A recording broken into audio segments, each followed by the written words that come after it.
Oi pessoal, hoje no programa 5 Perguntas da Assets, recebemos Maurício Rodrigues, VP de Finanças Latam da Bayer Crop Science. Formado em Engenharia Civil pela Poli, com pós-graduação pela FGV e MBA em Finanças pelo IBMEC, ele possui vasta experiência no mercado de agronegócio no Brasil, principalmente na Monsanto, onde entrou como analista e saiu como CFO América Latina.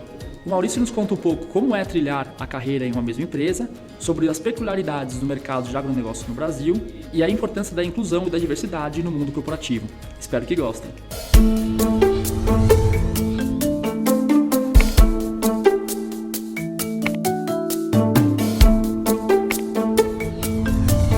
Talvez seja o único mercado que a gente tem que tenha consistência. Se você olhar o PIB agrícola ao longo dos últimos anos, independente de crise, não crise que a gente teve no país, ele tem uma certa estabilidade, ele mantém um nível de crescimento e como se fosse um motor da economia de uma maneira muito sustentável.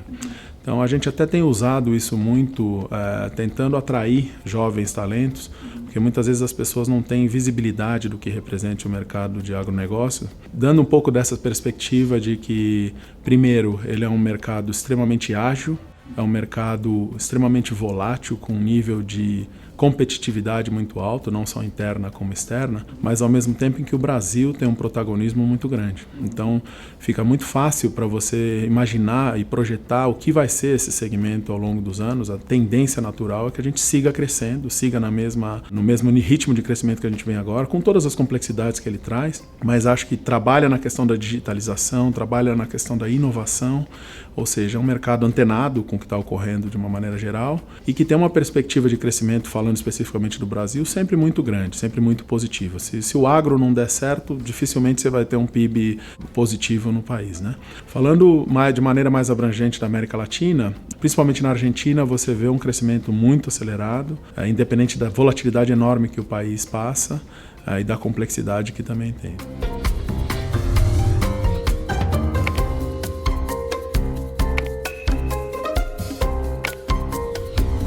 Eu diria que, de uma forma geral, o profissional brasileiro ele traz um aspecto sempre, que é sempre muito valorizado, que é a questão da adaptabilidade. O que a gente fala muito de ambiente VUCA globalmente, que se tornou algo muito mais forte hoje, de uma maneira geral, para nós é dia a dia. Então, qualquer pessoa que viveu no Brasil, tal como eu, tenho 44 anos, então eu nasci num país onde o país estava em ditadura, a inflação era sei lá quantos 1000% por ano, de uma hora para outra muda o nome de moeda 500 vezes, então o meu chip ele já é treinado para volatilidade. Uma pessoa que nasceu nos Estados Unidos, eu tinha exemplos de pessoas que eu trabalhei junto em que o fato da previsão do tempo para depois de amanhã ela errar em meia hora a previsão de quando vai nevar ou não, aquilo gerava uma incerteza e uma insegurança muito grande. É um ambiente em que eu diria que nós temos um chip muito propício para lidar com um ambiente de incerteza. Então eu acho que isso, para o mundo em que a gente vive hoje em dia, que ele é muito menos previsível e que ele se adapta e se move de uma maneira muito mais ágil, talvez isso nos prepare de maneira muito mais efetiva do que um profissional que não esteja adequado a essa situação. Por outro lado, algo que eu vivenciei e acho que trago isso comigo, eu tive a oportunidade de aprender o que a organização, a preparação, o cumprimento de datas e o cumprimento de prazos traz para um ambiente. Trabalhei em St. Louis num ambiente em que se você chegasse 5 minutos atrasado numa reunião ou 10 horas atrasado, era igualmente um atraso. E talvez isso seja o item que a gente, aliado à nossa flexibilidade, à nossa agilidade, à nossa criatividade, se a gente consegue combinar e aliar isso de alguma maneira, vai nos trazer um país muito distinto. Porque a gente está acostumado, querendo ou não, goste ou não, com um jeitinho, com atraso um pouco, e isso, novamente, tem o estereótipo, nem todo brasileiro age dessa forma, mas de uma certa maneira esse estereótipo ficou.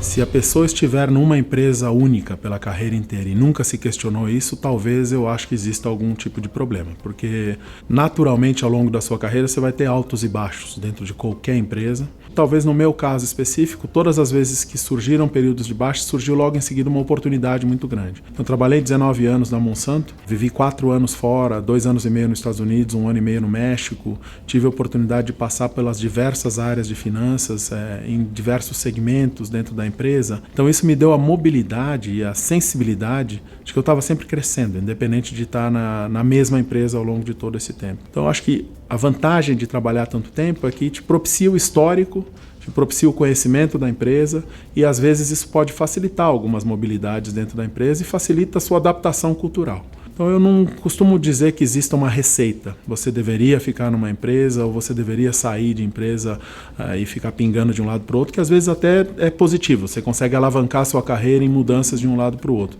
Mas eu acredito que você deva ficar o tempo na empresa em que você sinta que esteja crescendo, esteja se desenvolvendo e de alguma maneira essa relação esteja balanceada, boa para os dois lados. O dia que isso desbalancear e surgir uma oportunidade externa, acho que todo mundo deveria sempre avaliar.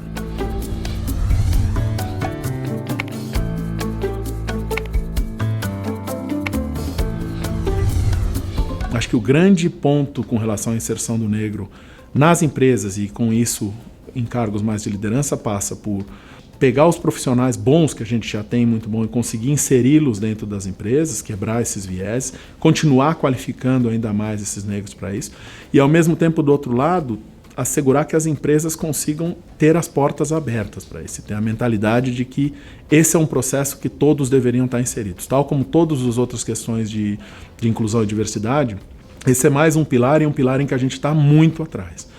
Eu acho que a gente tem condições de mudar isso, faltam referências, eu brinco toda vez que a gente fala sobre esse assunto, é muito fácil um jovem negro da periferia imaginar que ele possa ser jogador de futebol.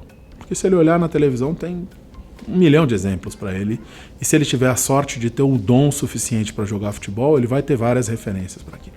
Para um jovem negro da periferia sonhar que ele possa ser presidente de uma empresa é muito difícil, porque não tem referência disso. Então, quando eu vivi nos Estados Unidos, eu vi essas referências, ficaram muito mais claras. Acho que para um país que tem uma questão racial, de um nível de tensão muito mais forte que o nosso, mas as referências estão lá, seja pela forma como elas chegaram, e agora a gente precisa fazer alguma coisa aqui para criar mais. Então, eu acho que o meu papel, e eu, quando voltei para o Brasil, acho que venho assumindo isso de uma maneira mais intensa, é tentar servir como esse modelo, tentar servir como essa referência e dar o meu grão de contribuição, seja simplesmente para que aquela pessoa olhe e fale, é possível.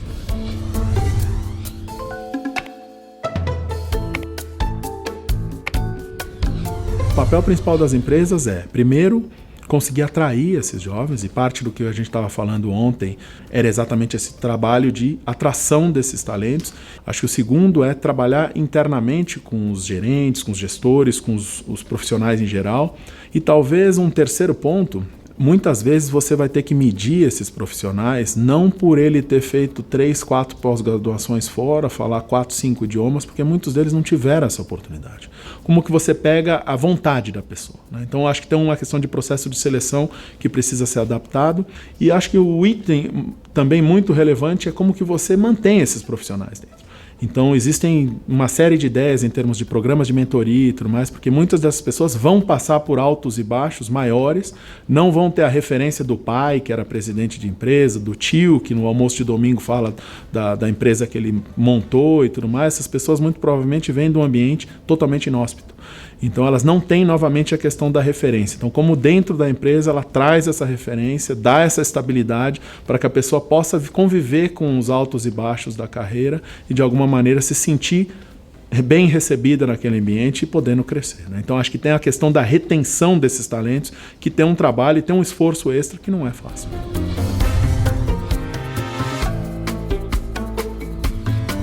Eu diria que a citação, primeira, uma das pessoas que eu mais admiro, em termos da maneira como ele lidava com problemas, da forma como se posicionava, das falas, do posicionamento, da retidão do comportamento, é o Obama. E acho que, para mim, o lema principal dele é o que a gente tenta fazer hoje na questão de inclusão e diversidade, que foi o lema da campanha dele, o Yes We Can. Então, acho que é muito de acreditar e acreditar que seja possível.